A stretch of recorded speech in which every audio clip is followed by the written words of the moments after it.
गुरु प्यारी साध संगत जी, राधा स्वामी जी।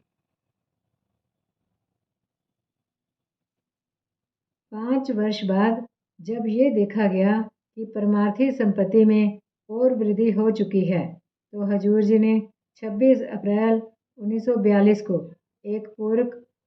कोडिसिल वसीयत की। ये वसीयत 7 जुलाई 1942 को रजिस्टर की गई। इस पूरक वसीयत के द्वारा उस सारी परमार्थी संपत्ति को जो पहली वसीयत के बाद प्राप्त की गई थी और जो हजूर जी के जानशीन को उत्तराधिकारी में मिलने वाली थी, पहली वसीयत में दी गई परमार्थी संपत्ति की सूची में शामिल कर दिया गया। ये पूरक वसीयत इस प्रकार है।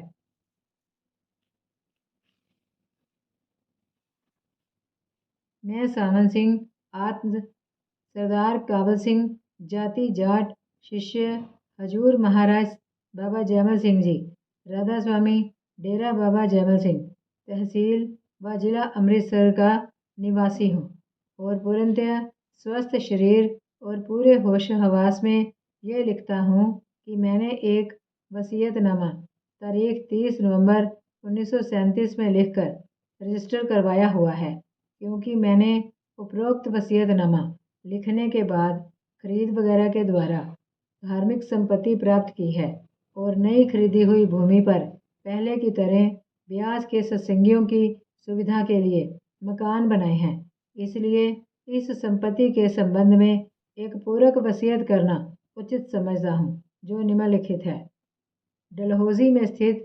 एल्समियर और कोजिनुक नामक 2 कोठियाँ और उनका अहाता और उनसे संबंधित जमीन तथा मकान, ये संपूर्ण संपत्ति मेरे निवास, सत्संग, उपदेश और भजन सिमरन के लिए इस्तेमाल होती है। मुल्तान में स्थित सत्संग घर में इमारतों व उनसे संबंधित जमीनों के कोठी गांव परोर जिला कांगड़ा में तथा उससे संबंधित जमीन, मकान और भूभाग प्लाट, वे सब सत्संग घर जो होशियारपुर और कांगड़ा के जिलों में स्थित है और उनसे संबंधित सब अधिकार डस्का जिला सियालकोट में स्थित संपत्ति व सत्संग घर, गुजरावाला में स्थित संपत्ति व सत्संग घर, सियालकोट में स्थित संपत्ति व सत्संग घर, ये कुल संपत्ति मेरे सत्संग, उपदेश व इबादत के लिए प्रयोग में लाई जाती है। इस संपत्ति के साथ अन्य धार्मिक संपत्ति की तरह, जिसका विवरण पिछली वसीयत में आ चुका है, मेरी संतान का कोई संबंध नहीं होगा। मेरे बाद इसका स्वामी मेरे द्वारा नामजद किया हुआ जानशीन होगा और उसे उपरोक्त संपत्ति से संबंधित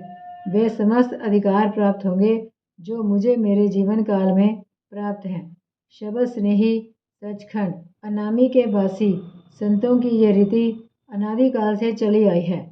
और उनके शिष्य अर्थात उनके चिताए हुए सत्संगी उन्हें कुल मालिक का रूप समझते हैं और इसलिए संपूर्ण धार्मिक संपत्ति जो उनके नाम में हो उनकी मालिकाना संपत्ति होती है, जिसके संबंध में उनको उसके हस्तांतरण के पूरे अधिकार होते हैं